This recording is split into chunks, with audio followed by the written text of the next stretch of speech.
नमस्कार, किसान समाचार में आपका स्वागत है। मैं हूं साइमा खान। सबसे पहले नजर हेडलाइंस पर। प्रधानमंत्री नरेंद्र मोदी ने निर्यात क्षेत्र में भारत के 400 अरब डॉलर के निर्धारित लक्ष्य को हासिल करने को बताया देश के मजबूत संकल्प का नतीजा।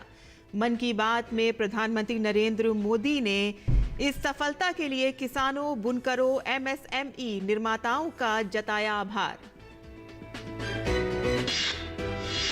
प्रधानमंत्री ने योग और आयुर्वेद में बढ़ती वैश्विक रुचि का किया जिक्र। देश भर में तेजी से आगे आई आयुष आधारित स्टार्टअप कंपनियों को बताया एक नई क्रांति।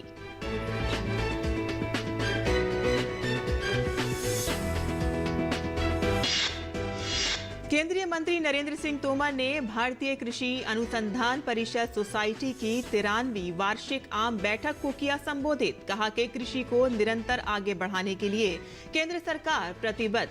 पीएम मोदी ने देश के किसानों और वैज्ञानिकों को वैश्विक प्रतिस्पर्धा में खरा उतरने के लिए किया प्रोत्साहित।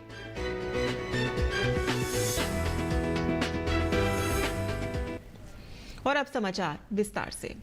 प्रधानमंत्री नरेंद्र मोदी ने मन की बात कार्यक्रम में देश विदेश के लोगों से अपने विचार साझा किए। प्रधानमंत्री नरेंद्र मोदी ने निर्यात क्षेत्र में भारत के 400 अरब डॉलर के निर्धारित लक्ष्य को हासिल करने को देश के मजबूत संकल्प का नतीजा बताया।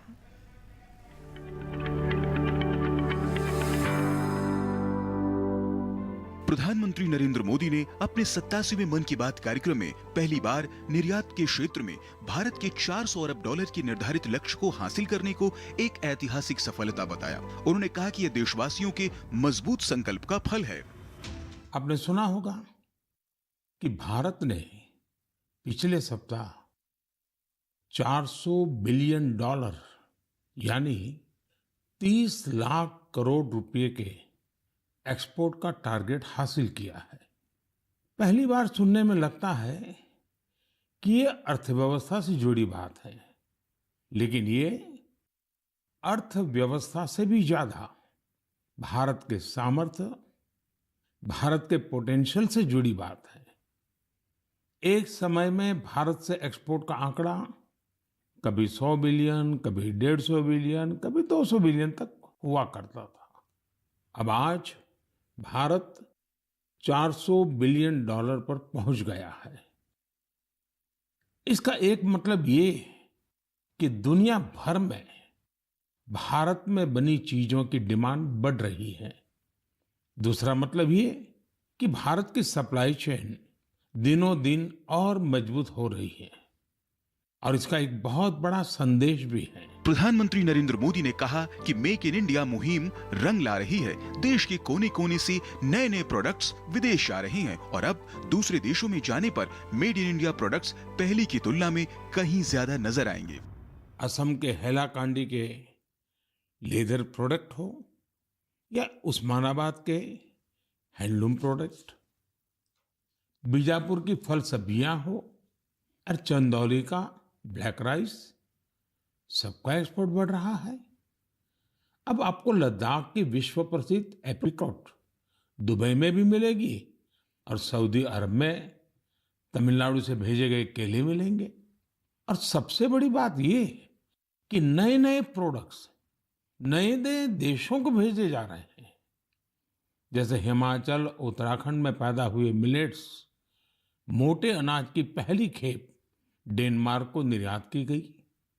आंध्र प्रदेश के कृष्णा और चित्तूर जिले के बंगनपल्ली और सुवर्णरेखा आम दक्षिण कोरिया को निर्यात किए गए। त्रिपुरा से ताजा कटहल हवाई रास्ते से लंदन निर्यात किए गए।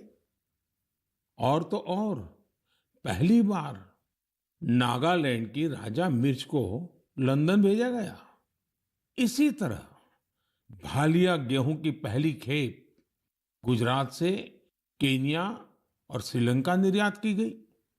यानी अब आप दूसरे देशों में जाएंगे तो मेड इन इंडिया प्रोडक्ट्स पहले की तुलना में कहीं ज्यादा नजर आएंगे। प्रधानमंत्री नरेंद्र मोदी ने पिछले एक साल में 1 लाख करोड़ रुपए की वार्षिक खरीद हासिल करने के लिए government e market place GeM की सराहना की। पीएम मोदी ने कहा कि घरेलू स्तर पर भी हमारे लघु उद्यमियों की सफलता गर्व करने वाली है। पीएम ने कहा कि एक जमाना था जब बड़ी कंपनियां ही सरकार को सामान बेच पाती थी, लेकिन अब देश बदल रहा है। आज हमारे लघु उद्यमी सरकारी खरीद में गवर्नमेंट ई मार्केट प्लेस यानी जेम के माध्यम से बड़ी भागीदारी निभा रहे हैं। टेक्नोलॉजी के माध्यम से बहुत ही ट्रांसपेरेंट व्यवस्था विकसित की गई है। पिछले एक साल में जेम पोर्टल के जरिए सरकार ने 1 लाख करोड़ रुपए से ज्यादा की चीजें खरीदी हैं। देश के कोने कोने से करीब करीब 1.25 लाख लघु उद्यमियों, छोटे दुकानदारों ने अपना सामान सरकार को सीधे बेचा है। एक जमाना था जब बड़ी कंपनियां ही सरकार को सामान बेच पाती थी, लेकिन अब देश बदल रहा है, पुरानी व्यवस्थाएं भी बदल रही है। अब छोटे से छोटा दुकानदार भी जेम पोर्टल पर सरकार को अपना सामान बेच सकता है। यही तो नया भारत है। ये न केवल बड़े सपने देखता है, बल्कि उस लक्ष्य तक पहुंचने का साहस भी दिखाता है जहां पहले कोई नहीं पहुंचा है। इसी साहस के दम पर हम सभी भारतीय मिलकर आत्मनिर्भर भारत का सपना भी जरूर पूरा करेंगे। प्रधानमंत्री नरेंद्र मोदी ने भारत के पहली बार निर्धारित $400 अरब के निर्यात के महत्वाकांक्षी लक्ष्य को हासिल करने पर किसानों, बुनकरों, MSME, निर्माताओं और इंजीनियर का आभार जताया। उन्होंने जनता से लोकल को ग्लोबल बनाने की अपील की।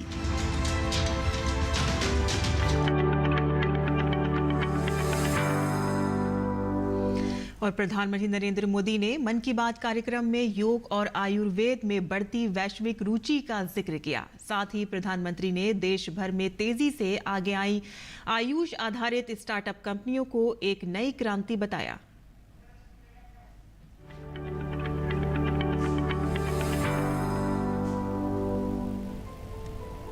प्रधानमंत्री नरेंद्र मोदी ने अपनी मन की बात में इस बार योग और आयुर्वेद पर खास जोर दिया। वहीं देश में तेजी से बढ़ते आयुर्वेद आधारित स्टार्टअप्स को भी रेखांकित किया। उन्होंने कहा कि योग और आयुर्वेद आज दुनिया को एक नई राह दिखा रहे हैं। आयुर्वेद की तरफ देश में और दुनिया भर में तेजी से बढ़ते रुझान और भारतीय उद्यमियों का इस बढ़ती मांग को पूरा करने के लिए किए गए प्रयासों की प्रधानमंत्री ने तारीफ की और कहा कि यह न केवल आरोग्य ला रहा है, बल्कि देश की आर्थिक तरक्की में भी योगदान कर रहा है। आयुष इंडस्ट्री का बाजार भी लगातार बड़ा हो रहा है। 6 साल पहले आयुर्वेद से जुड़ी दवाइयों का बाजार 22,000 करोड़ रुपए के आसपास का था। आज आयुष मैन्युफैक्चरिंग इंडस्ट्री 1,40,000 करोड़ रुपए के आसपास पहुंच रही है। यानी इस क्षेत्र में संभावनाएं लगातार बढ़ रही हैं। स्टार्टअप वर्ल्ड में भी आयुष आकर्षण का विषय बनता जा रहा है। प्रधानमंत्री ने देश भर में तेजी से आगे आई आयुष आधारित स्टार्टअप कंपनियों को एक नई क्रांति बताया। उन्होंने आयुर्वेद के कफ, पित्त, वात के सिद्धांतों पर आधारित कपिवा का जिक्र किया। वहीं दुनिया भर के आयुर्वेद चिकित्सकों को एक डिजिटल प्लेटफॉर्म पर उपलब्ध कराने वाले स्टार्टअप निरोग स्ट्रीट का भी जिक्र किया। इस प्लेटफॉर्म के जरिए लगभग 50,000 आयुर्वेद चिकित्सकों को जोड़ा गया है। प्रधानमंत्री ने अश्वगंधा को जन जन तक पहुंचाने वाली स्टार्टअप इक्जोरियल और जड़ी बूटियों पर आधुनिक शोध के जरिए एक सर्वांगीण जीवन पद्धति अपनाने में मदद करने वाली स्टार्टअप क्यूर वेदा का भी जिक्र किया। प्रधानमंत्री ने स्टार्टअप को सलाह दी कि वे अपनी जानकारियां अंग्रेजी के अलावा दुनिया की सभी मान्यता प्राप्त भाषाओं में दें, ताकि अंग्रेजी ना जानने वाले देशों में भी भारत के आयुर्वेद का लाभ पहुंच सके।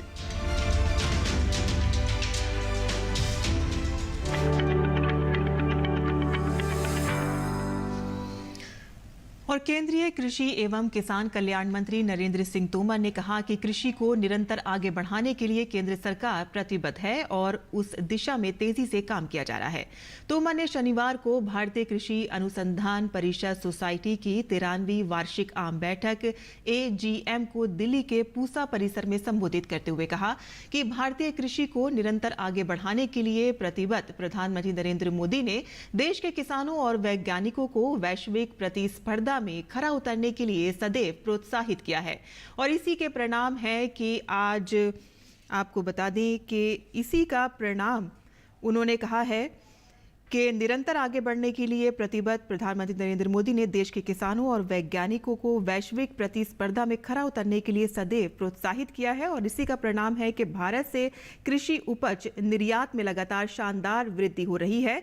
और तोमर ने कहा है कि प्रधानमंत्री मोदी किसानों एवं वैज्ञानिकों सहित देश के कृषि क्षेत्र से जुड़े सभी लोगों ने सतत संवाद करते रहते हैं। और स्वच्छ भारत ग्रामीण के द्वितीय चरण को फरवरी 2020 में शुरू किया गया था ताकि ये सुनिश्चित किया जा सके कि दिसंबर 2024 तक देश के सभी गांव खुद को ODF प्लस घोषित कर सके। मिशन के तहत आज 50,000 गांव ने ODF प्लस का लक्ष्य हासिल कर लिया है। तकरीबन 2 करोड़ 70 लाख टॉयलेट्स में उत्तर प्रदेश में बने और 100% ODF हुआ, ओपन डेफिकेशन फ्री हुआ। Every gram panchayat is earning 50,000 to 5 lakh. हम FHTC कंप्लीट करने जा रहे हैं, हमारा 100% होने लगा है जल जीवन मिशन में। ये सफलता है स्वच्छ भारत ग्रामीण की, ये सफलता है ODF प्लस की। फरवरी 2020 को शुरू हुआ ODF प्लस अभियान एक नई इबारत लिख रहा है। 50,000 गांव ने ODF प्लस का लक्ष्य हासिल कर लिया है। शीर्ष प्रदर्शन करने वाले राज्यों में शामिल है 13,960 ODF प्लस गांव के साथ तेलंगाना सबसे ऊपर है। 11,477 गांव ODF प्लस के साथ तमिलनाडु, 3,849 गांव के साथ मध्य प्रदेश, 2,951 गांव के साथ ओडिशा, 2,605 गांव के साथ उत्तर प्रदेश, 2,603 गांव के साथ उत्तराखंड, 2,573 गांव के साथ हिमाचल प्रदेश, 2,021 गांव के साथ कर्नाटक और 1,936 गांव के साथ छत्तीसगढ़ शामिल हैं। ODF प्लस बनने की दिशा में मिशन में कई घटक हैं। गोवर्धन योजना, ग्रे वाटर प्रबंधन, प्लास्टिक अपशिष्ट प्रबंधन और मल कीचड़ प्रबंधन सहित बायोडिग्रेडेबल अपशिष्ट प्रबंधन। ODF प्लस गांव को उनकी प्रगति के हिसाब से 3 श्रेणियों में एस्पायरिंग, राइजिंग और मॉडल में बांटा गया है। आजादी का अमृत महोत्सव के तहत तकरीबन 22,000 ग्राम पंचायतों के 1 करोड़ लोगों ने विभिन्न स्वच्छता गतिविधियों में भाग लिया। 76,000 से अधिक ग्राम पंचायतों ने एकल उपयोग प्लास्टिक के उपयोग पर प्रतिबंध लगाने का प्रस्ताव भी पारित किया। बहुत खुशी है कि हमारे राज्यों ने बहुत मेहनत करी है। 50,000 गांव ऑलरेडी ODF प्लस हो गए हैं और ODF प्लस का मतलब कि वहाँ पे जो खुला में शौच का था वो बंद है और अभी भी बंद है। ज़रूरत मुताबिक अगर कोई नए परिवार आए हैं तो उनके लिए नए शौचालय भी बनवा दिए गए हैं और जैसे ज़रूरत हो वहाँ पे सॉलिड और लिक्विड वेस्ट का प्रबंध किया गया है। 15वें वित्त आयोग के जरिए 13,000 करोड़ रुपए स्वच्छता और 13,000 करोड़ रुपए जल संबंधी कामों के लिए दिए गए हैं। वहीं यूनिसेफ की माने तो भारत ODF प्लस के जरिए दुनिया के लिए पथ प्रदर्शक का काम कर रहा है। ODF प्लस की सफलता के लिए तकनीक से हाथ मिलाया जा रहा है। नई तकनीक विकसित की जा रही है। नई दिल्ली में हुई कार्यशाला में भी ODF प्लस की कामयाबी में राज्यों के अलग अलग अनुभवों को जानने और समझने का प्रयास हुआ, जिसमें देश और विदेश के विशेषज्ञों ने मंथन किया। और किसान समाचार में यहाँ लेते हैं एक छोटा सा ब्रेक। आप देखते रहिए DD किसान।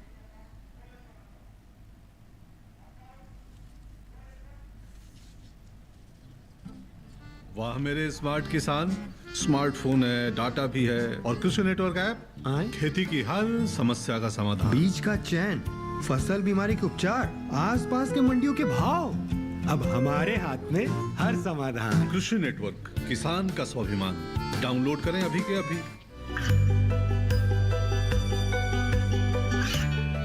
गांवों और पिछड़े क्षेत्रों में सरकारी योजनाओं की जानकारी पहुंचा। देश में कौशल और क्षमता विकास कर ग्रामीणों को सामाजिक बदलाव और विकास से जोड़ने की दूरदर्शन किसान की पहल चौपाल चर्चा देखें सोमवार से शुक्रवार सुबह 9 बजे।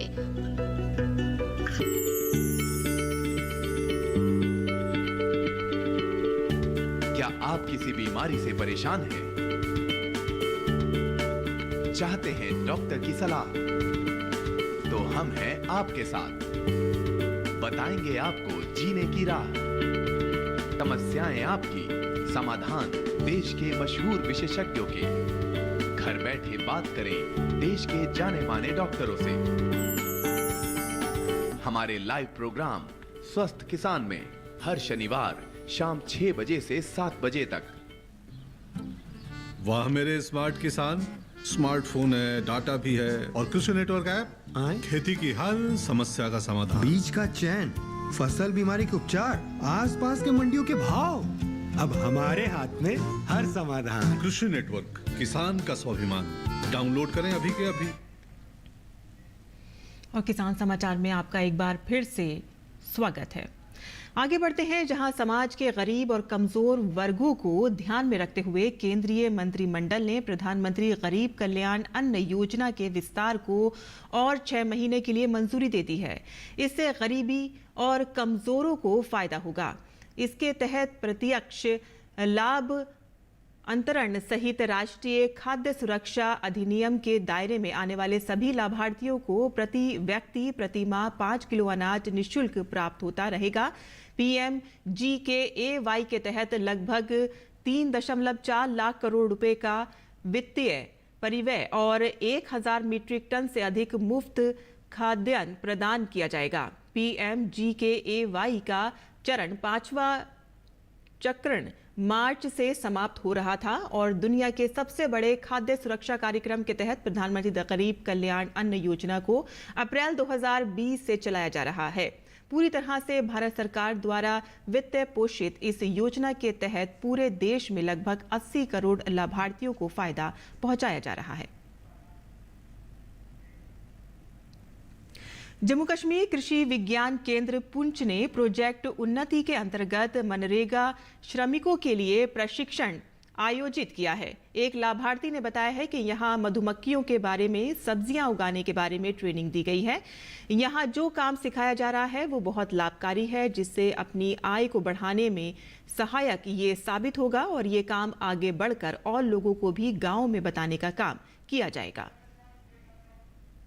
आज जैसे कि आप देख रहे हैं कि हमारे यहाँ जो ट्रेनिंग प्रोग्राम्स चल रही थी स्किल की मनरेगा वर्कर्स के लिए, 8 तारीख को ये हमने प्रोग्राम शुरू किया था और आज 26 तारीख को इस प्रोग्राम को हमने कंक्लूड किया है।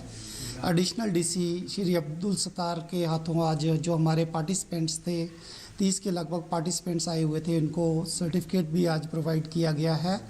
इस ट्रेनिंग में हमने जो हमारे मनरेगा के वर्कर हैं, खासकर एग्रीकल्चर के रिलेटेड जितने भी प्रोफेशन हैं या इंटरप्राइज है, उसमें हम कैसे प्रॉफिटेबल काम कर सकते हैं, जिसमें हमने mushroom production, honey bee rearing या वर्मी कंपोस्ट और प्रोटेक्टेड कल्टीवेशन, वैल्यू एडिशन पे कई तरह के प्रोग्राम और लेक्चर्स ऑर्गेनाइज करवाए और इन लोगों को सारी ये जानकारी दी गई।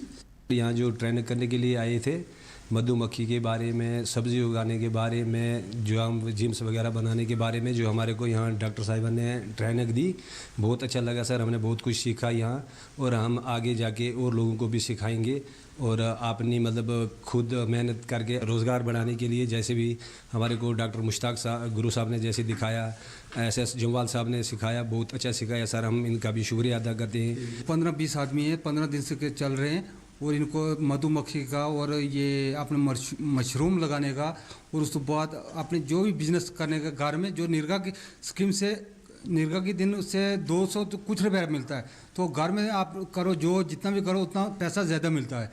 डॉक्टर साहब का बहुत शुक्रिया गुजार हैं। डॉक्टर साहब ने बहुत हमारे को इतना कुछ दिया जितना कोई हम सीख नहीं सकते थे। और तमिलनाडु के मदुरै जिले के थिरुवथुवर और कलंधीरी और उसके आसपास के ग्रामीणों ने पारंपरिक मछली पकड़ने के उत्सव में भाग लिया। ये उत्सव प्रति वर्ष ग्रीष्म ऋतु के आगमन के साथ मनाया जाता है, लेकिन पिछले 2 वर्षों में कोविड प्रतिबंधों के कारण नहीं मनाया गया था।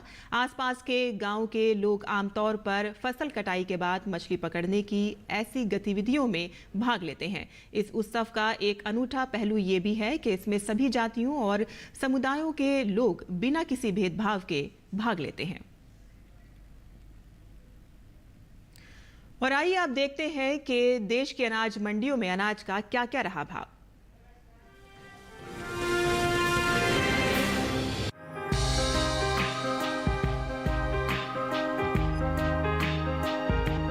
भारत को दुनिया के दूसरे सबसे बड़े चीनी उत्पादक के रूप में जाना जाता है। भारत में सबसे ज्यादा चीनी का उत्पादन उत्तर प्रदेश में होता है। वहीं बात वैश्विक बाजार में चीनी के निर्यात की करें तो भारतीय चीनी की मांग अंतर्राष्ट्रीय बाजार में साल दर साल बढ़ती जा रही है। देश से होने वाले चीनी के निर्यात में इस साल खासा इजाफा हुआ है। बीते 5 सालों के दौरान चीनी का निर्यात 2 गुना तक बढ़ चुका है। साल 2016-17 के दौरान चीनी का निर्यात 8,659 करोड़ रुपए का हुआ था। वहीं साल 2017-18 के दौरान चीनी का निर्यात 5,225 करोड़ रुपए के पार जा पहुंचा। साल 2018-19 के दौरान चीनी के निर्यात में इजाफा हुआ और निर्यात 9,523 करोड़ रुपए का हुआ।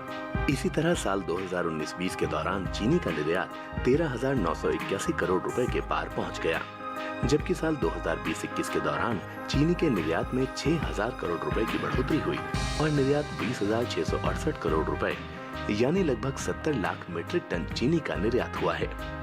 यानी इस साल चीनी के निर्यात में 17.45% की बढ़ोतरी दर्ज की गई है। मौजूदा गन्ना सीजन 2021-22 के दौरान देश में घरेलू स्तर पर 270 लाख मीट्रिक टन चीनी की खपत अनुमानित है। फिलहाल इन दिनों कृषि उपज मंडियों में चीनी की आवक सामान्य बनी हुई है।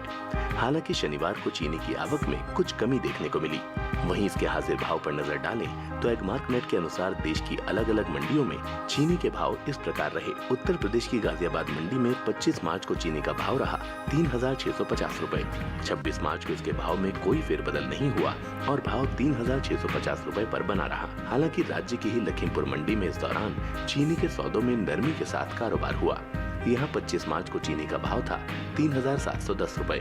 26 मार्च को इसके सौदे 10 रुपए लुढ़क कर 3,700 रुपए पर हुए। इसी तरह मवाना मंडी में भी चीनी के भाव में सुस्ती देखने को मिली। यहाँ 25 मार्च को चीनी का भाव था 3,720 रुपए। 26 मार्च को इसके सौदों में 20 रुपए की गिरावट आई और भाव 3,700 रुपए पर आ गया। जबकि मुजफ्फरनगर मंडी में बीते 2 दिनों के दौरान चीनी के भाव स्थिर रहे। यहाँ 25 और 26 मार्च को चीनी 3,700 रुपए पर बिकी। आपको बता दें कि घरेलू स्तर पर इस साल गन्ने की रिकॉर्ड पैदावार होने का अनुमान है। कृषि मंत्रालय की ओर से हाल ही में जारी दूसरे अग्रिम अनुमान के अनुसार साल 2021-22 के दौरान देश में गन्ने की पैदावार 414.04 मिलियन टन होने का अनुमान लगाया गया है, जबकि बीते साल इस दौरान गन्ने की उपज 405.39 मिलियन टन रही थी।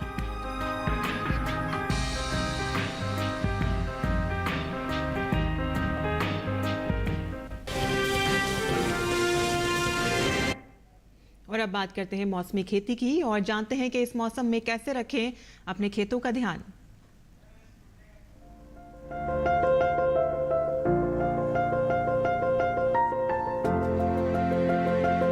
मध्य प्रदेश में गेहूं के खेत में सिंचाई कर लें। गेहूं की कटाई कर सकते हैं। साथ ही काबुली चने की कटाई करें। यहाँ सरसों की कटाई कर सकते हैं। अभी अरहर के खेत में सिंचाई करते रहें। वहीं गन्ने की बुआई कर लें। गन्ने के खेत में सिंचाई कर सकते हैं। मध्य प्रदेश में बैंगन की रोपाई करें। इसके अलावा मूंग के खेत में सिंचाई करते रहें। यहीं टमाटर की तोड़ाई कर लें। टमाटर के खेत में जरूरी उर्वरक का इस्तेमाल करते रहें। इसी तरह बैंगन की तोड़ाई कर सकते हैं। किसान मेथी की कटाई करें। इस समय फूल गोभी की कटाई करते रहें। इसके साथ ही पत्ता गोभी की भी कटाई कर लें। पत्ता गोभी और फूल गोभी के खेत में जरूरी उर्वरक डालें। वहां लाल मिर्च की तोड़ाई कर सकते हैं। छत्तीसगढ़ में गेहूं के खेत में सिंचाई करें। गेहूं की कटाई कर लें। किसान काबुली चने के खेत में सिंचाई करते रहें। यहाँ सरसों की कटाई करने का समय उपयुक्त है।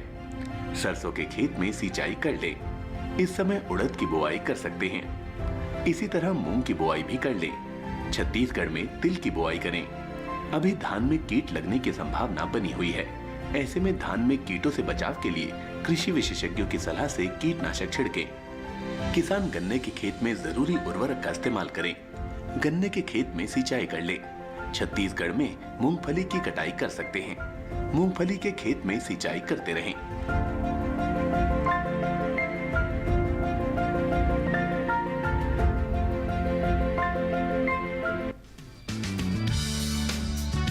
ये मौसम भिंडी की बुआई के लिए अनुकूल है।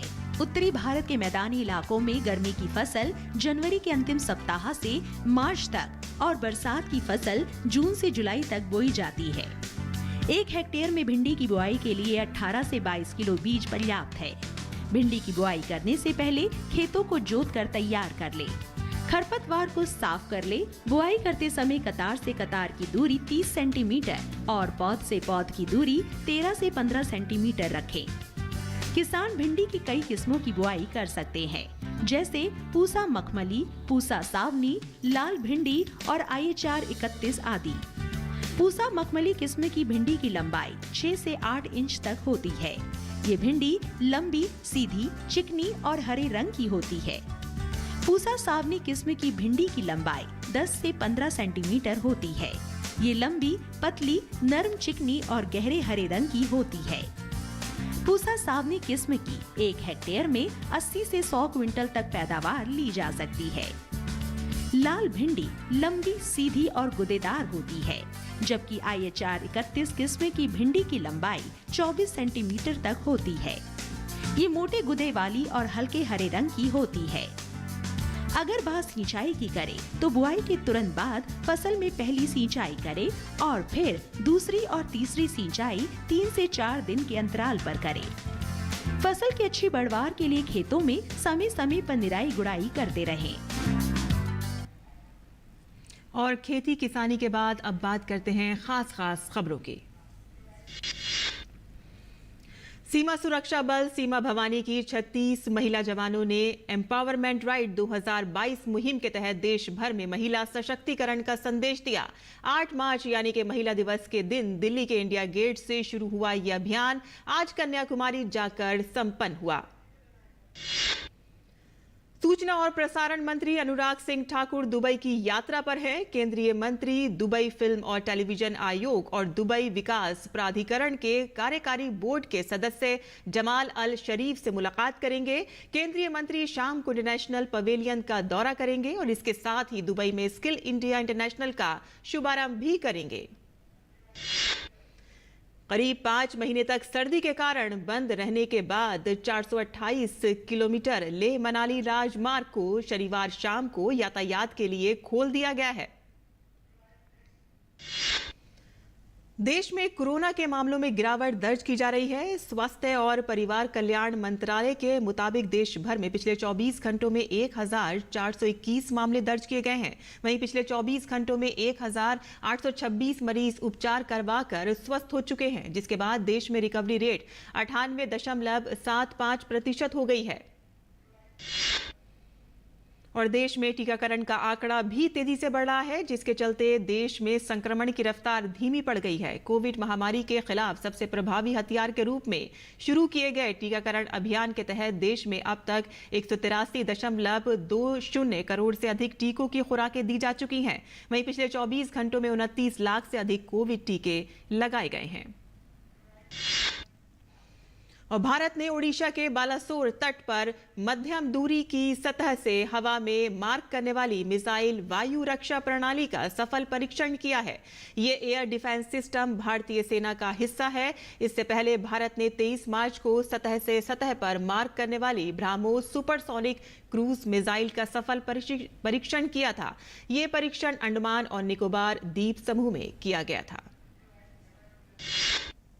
और आज के किसान समाचार में बस इतना ही। अनुमति दें। नमस्कार।